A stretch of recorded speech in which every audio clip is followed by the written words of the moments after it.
जय श्री राधे कृष्णा। कृष्ण जन्माष्टमी का पर्व हर साल भाद्रपद महीने की कृष्ण पक्ष की अष्टमी को मनाई जाती है। इस दिन भगवान श्री कृष्ण को प्रसन्न करने के लिए व्रत रखा जाता है।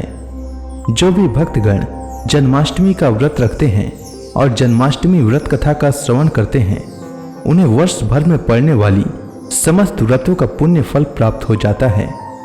जन्माष्टमी के दिन भगवान कृष्ण की विधि विधान से पूजा करने से न सिर्फ इस लोक में सुख समृद्धि मिलती है, अपितु उसका परलोक भी सुधर जाता है।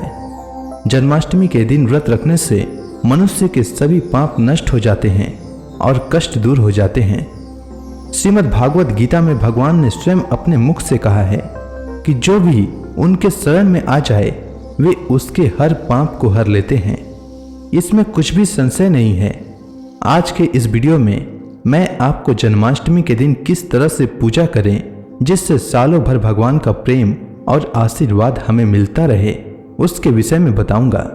तो सबसे पहले पूजा आरंभ करने से पहले अपने आप को गंगा जल से शुद्ध करें। उसके बाद सबसे पहले एक लकड़ी की चौकी लें, फिर उसे गंगा जल से शुद्ध करें। उसके ऊपर लाल या पीले रंग का कपड़ा बिछाएं, फिर उसे भी गंगा जल से शुद्ध करें। उसके बाद भगवान लड्डू गोपाल जी का आवाहन करें और उनके मूर्ति को स्थान दें। साथ ही बगल में एक खीरा भी रख लें। उसके बाद चौकी के दाहिने तरफ चावल से अष्टकमल बनाएं। उस पर कलश स्थापना के लिए एक कलश लें। कलश के गले में मौली धागा अवश्य बांध लें और स्वास्तिक भी बना लें। उसके बाद कलश की स्थापना करें।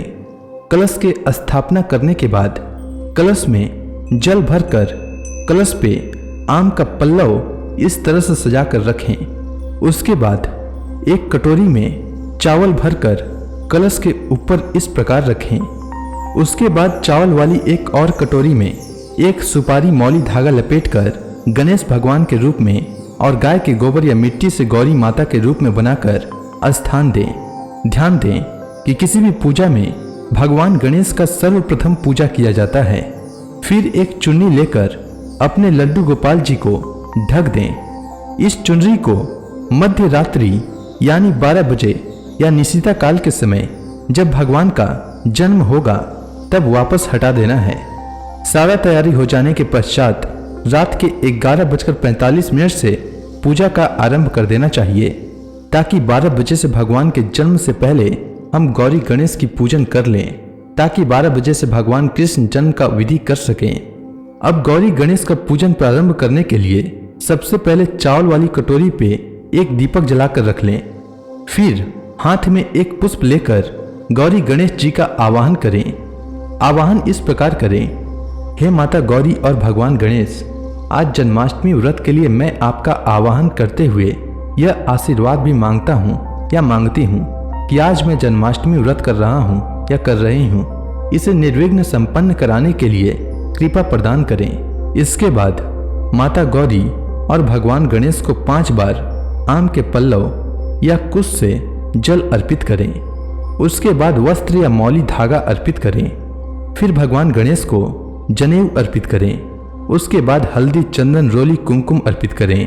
उसके बाद दुर्वा अर्पित करें, क्योंकि दुर्वा भगवान गणेश को काफ़ी प्रिय है। उसके बाद धूप अगरबत्ती दिखाएं और फिर प्रसाद चढ़ाएं। भगवान गणेश को लड्डू बहुत पसंद है, हो सके तो लड्डू अवश्य चढ़ाएं। अब गौरी गणेश के पूजन के बाद अब भगवान श्री कृष्ण का पूजन आरंभ करें। जब रात्रि के 12 बज जाएं, तब आप ये पूजा आरंभ करेंगे। इस पूजा को प्रारंभ करते समय एक सिक्का लें और खीरे को काटें। उसके बाद भगवान के ऊपर से चुनरी हटा लें। चुनरी हटाने के बाद एक थाल में लड्डू गोपाल को इस प्रकार रखें और सबसे पहले भगवान को जल से अभिषेक करें। उसके बाद भगवान को गाय के दूध से अभिषेक करें, क्योंकि कृष्ण भगवान को गाय बहुत प्यारी है, इसीलिए गाय के दूध से ही अभिषेक करें। दूध से स्नान कराते समय दुग्धम स्नानम समर्पयामि यह अवश्य बोलना चाहिए। उसके बाद दही से इस प्रकार बोलते हुए स्नान कराएं: दधिम स्नानम समर्पयामि। फिर शहद से शहद स्नानम समर्पयामि बोलते हुए स्नान कराएं।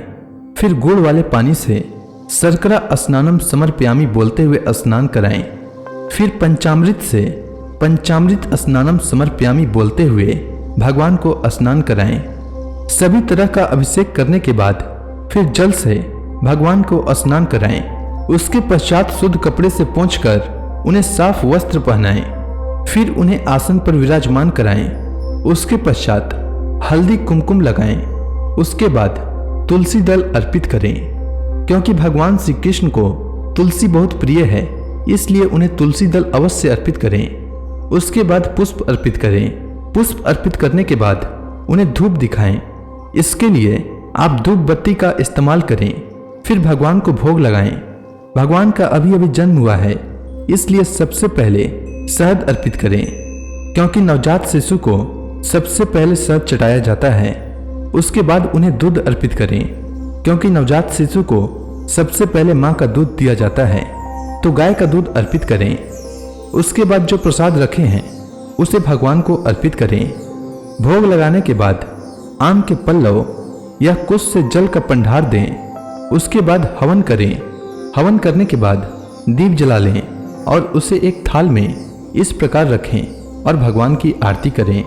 तत्पश्चात जन्माष्टमी व्रत का कथा का श्रवण करें। उसके बाद गौरी गणेश तथा भगवान से अनजाने में हुई गलती का क्षमा मांगे।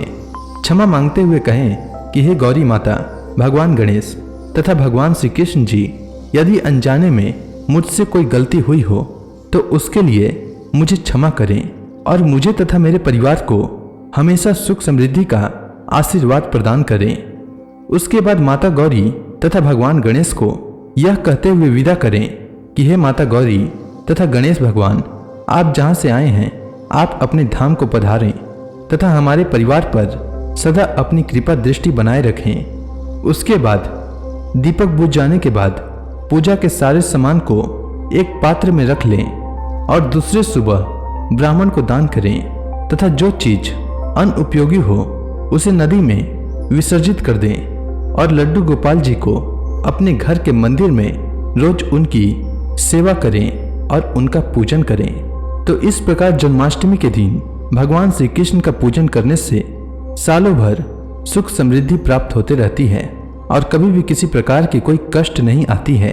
उम्मीद है आपको जन्माष्टमी से जुड़ी यह पूजा विधि पसंद आई होगी। धन्यवाद।